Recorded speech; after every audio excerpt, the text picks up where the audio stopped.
இனிமே கண்ணை மூடிட்டு கடலை எண்ணெய் வாங்கலாம். ஏன்னா மந்த்ரா கடலை எண்ணெய் இதயத்தின் தயாரிப்பு. வறுக்க பொரிக்க ஏன் எல்லா சமையலுக்கும் மந்த்ரா தான். மந்த்ரா கடலை எண்ணெய், அபார ருசி, ஆரோக்கியமான உடல் நலம்.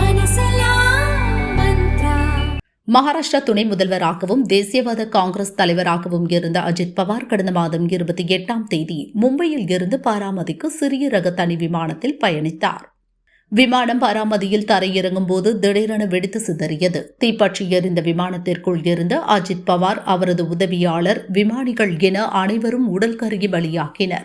இதுகுறித்த விரிவான விசாரணைக்கு விமான போக்குவரத்து இயக்குநரகம் உத்தரவிட்டுள்ளது. அஜித் பவாரின் திடீர் மரணம் மகாராஷ்டிரா அரசியலில் பரபரப்பை ஏற்படுத்தியது.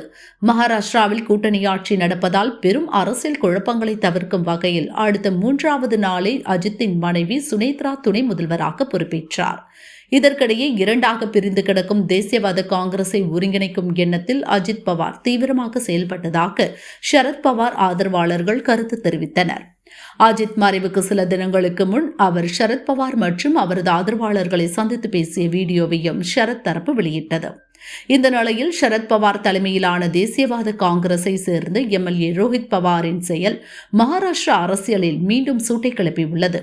மும்பை மரைன் டிரைவ் போலீஸ் ஸ்டேஷனுக்கு சென்ற ரோஹித் பவார் கடந்த மாதம் நடந்த விமான விபத்து பற்றியும் அஜித் பவார் மரணம் பற்றியும் புகார் பதிவு செய்வதாக கூறினார். இது தொடர்பாக எஃப்ஐஆர் பதிந்து அதன் பிரதியை தனக்கு வழங்கும்படி கூறினார். எனினும் உயர் அதிகாரிகளின் தலையீட்டால் போலீசார் வழக்கு பதிய மறுப்பதாக குற்றம் சாட்டினர்.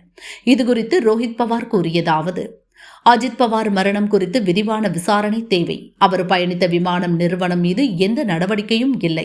விமான போக்குவரத்து இயக்குநரகம் அந்நிறுவனத்திற்கு கிளீன் சீட் வழங்கியுள்ளது. இது ஏற்புடையதல்ல. விமான போக்குவரத்து துறை அமைச்சர் உடனே ராஜினாமா செய்ய வேண்டும் என அப்போதை வலியுறுத்தினோம். இப்போதும் அதே நிலைப்பாட்டில்தான் உள்ளோம். தனியார் விமான சேவை நிறுவனம் விமான போக்குவரத்து அமைச்சருடன் நெருங்கிய தொடர்பில் உள்ளது. பாரதிய ஜனதா தலைவர்கள் பலரும் அந்நிறுவனத்துடன் நட்பு பாராட்டுகின்றனர். இவை அனைத்தும் தான் இந்த வழக்கு விசாரணையில் மெத்தனம் காட்ட காரணமாக தோன்றுகிறது. இது தொடர்பாக எஃப்ஐஆர் பதிவு செய்யவே மரைன் டிரைவ் போலீஸ் ஸ்டேஷனுக்கு வந்தேன். இங்குள்ள பொறுப்பு அதிகாரியும் இன்ஸ்பெக்டரும் என் புகாரை ஏற்று அதை பதிவு செய்ய துவங்கினர். ஆனால் அதற்குள் அங்கு டிஜிபி வந்துவிட்டார். அவர் இந்த புகாரை பதியக்கூடாது என்றார். உயர் அதிகாரிகளின் அழுத்தத்தால் என்னால் எஃப்ஐஆர் பதிய முடியாமல் போய்விட்டது. புதிய கிரிமினல் சட்ட விதிகளின்படி எங்கு சம்பவம் நடந்தாலும் எந்த ஸ்டேஷனிலும் புகார் அளிக்கலாம். ஆனால் இவர்கள் அதை ஏற்க மறுக்கின்றனர். போலீசாரின் நடவடிக்கை முறையற்றதாக உள்ளது. மத்திய அமைச்சர் ராம்மோகன் நாயுடு உடனே ராஜினாமா செய்ய வேண்டும். இது பற்றி வழக்கு பதிந்து விரிவாக விசாரிக்க வேண்டும் என்றார். அஜித் பவார் மரணத்தில் தனியார் விமான நிறுவனம், மத்திய அமைச்சர், பாரதிய ஜனதா தலைவர் தொடர்பு படுத்தி பேசிய ரோஹித் பவாரின் இந்த செயல் மகாராஷ்டிரா அரசியலில் பரபரப்பை ஏற்படுத்தியுள்ளது.